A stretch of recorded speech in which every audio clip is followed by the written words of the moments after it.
আছেন সহকর্মী শাহিন আলম এবং কমলাপুর রেল স্টেশনে আছেন সাইফুল রুদ্র। তাদের কাছে যাব, শুরুতেই যাচ্ছি শাহিনের কাছে।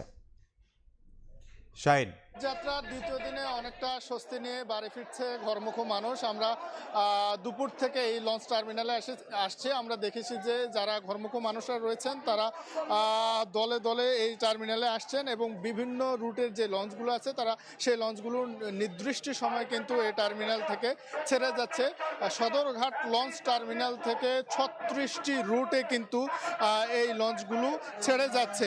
পাশাপাশি এখন পর্যন্ত অনেক লঞ্চ এই ঘাটে আছে। এই লঞ্চগুলো ধাপে ধাপে কিছুক্ষণ পর এই টার্মিনাল থেকে ছেড়ে যাবে। আমরা সন্ধ্যার ঠিক কিছুক্ষণ আগে আমরা এই লঞ্চ টার্মিনালে একটি দুর্ঘটনা আমরা দেখেছি, যেখানে একটি লঞ্চের পিছন থেকে আরেকটি লঞ্চের সাথে ধাক্কা দেওয়ার ঘটনা ঘটেছে। সেখানে ঘটনাস্থলে 2 জন মারা যান। এই ঘটনাটি ছাড়া মোটামুটি বলা যায় অনেকটা স্বস্তির মধ্যে দিয়ে ঘরমুখো মানুষ তারা বাড়ি ফিরে যাচ্ছেন। এবং যাত্রীদের সঙ্গে আমরা কথা বলে যেটি জানতে পেরেছি যে এবারের ঈদ যাত্রায় কিন্তু বাড়তি ভাড়া আদায় করা হচ্ছে না বা সে অভিযোগ তাদের নেই। পাশাপাশি এখানকার বিআইডব্লিউটি এর কর্তৃপক্ষের পক্ষ থেকে তারা ঈদ যাত্রা স্বস্তিদায়ক করার জন্য বেশ কিছু উদ্যোগ নিয়েছে, যার মধ্যে যারা বৃদ্ধ এবং শিশুরা রয়েছে তারা যেন নির্বিঘ্নে লঞ্চে উঠতে পারে সেখান থেকে সেজন্য তারা ভলেন্টিয়ার টিম রেখেছে। সেই ভলেন্টিয়ার টিমের সদস্যদেরকে আমরা দেখছি যে তারা যাত্রীদেরকে লঞ্চে তুলে দেওয়ার ক্ষেত্রে সহযোগিতা করছে। পাশাপাশি এই লঞ্চ টার্মিনালের উপর চাপ কমানোর জন্য কিন্তু এখানকার কর্তৃপক্ষ তারা 2টি অতিরিক্ত ঘাট সৃষ্টি করেছে। একটি হচ্ছে মোহাম্মদপুরের বসিলায়, আরেকটি ঘাট তারা সৃষ্টি করেছে কাঞ্চন ব্রিজ সংলগ্ন আরও একটি ঘাট তারা সৃষ্টি করেছে। এই কারণে কিন্তু বলা যায় যে অন্যান্য বারের তুলনায় সদরঘাট লঞ্চ টার্মিনালে যে চাপ সেটি কিছুটা কম এবং যারা এই টার্মিনালে আসছেন তারা কিন্তু এখান থেকে তারা তাদের গন্তব্যে উদ্দেশ্যে রওনা করছেন। পাশাপাশি যদি বলা যায় যে এইবারের ঈদযাত্রা কিছু বিচ্ছিন্ন ঘটনা ছাড়া অনেকটাই স্বস্তিদায়ক।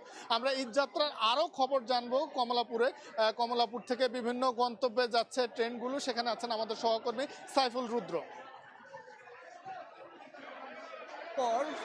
কমলাপুর রেল স্টেশনে আমরা দেখতে পেয়েছি জনস্রোত, একেবারে জনস্রোত দেখেছি আমরা।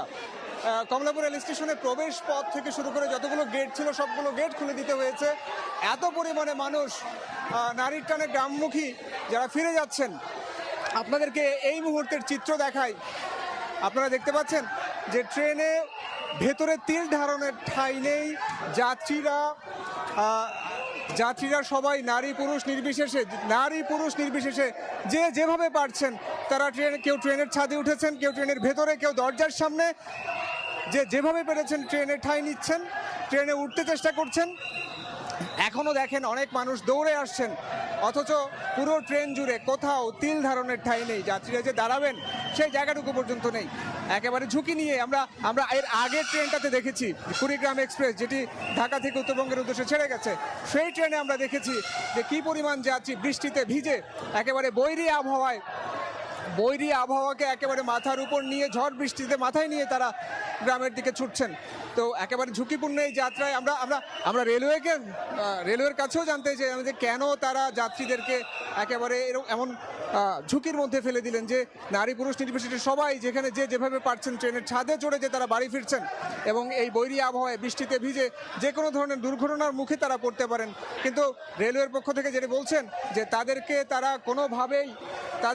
কোনোভাবেই আটকাতে পারেননি। আর একটি আপনারা জেনেছেন এর মধ্যে যে বগুড়ার সান্তাহারে একটি দুর্ঘটনা ঘটেছে, যেখানে 9টি বগি লাঞ্ছিত হয়েছে।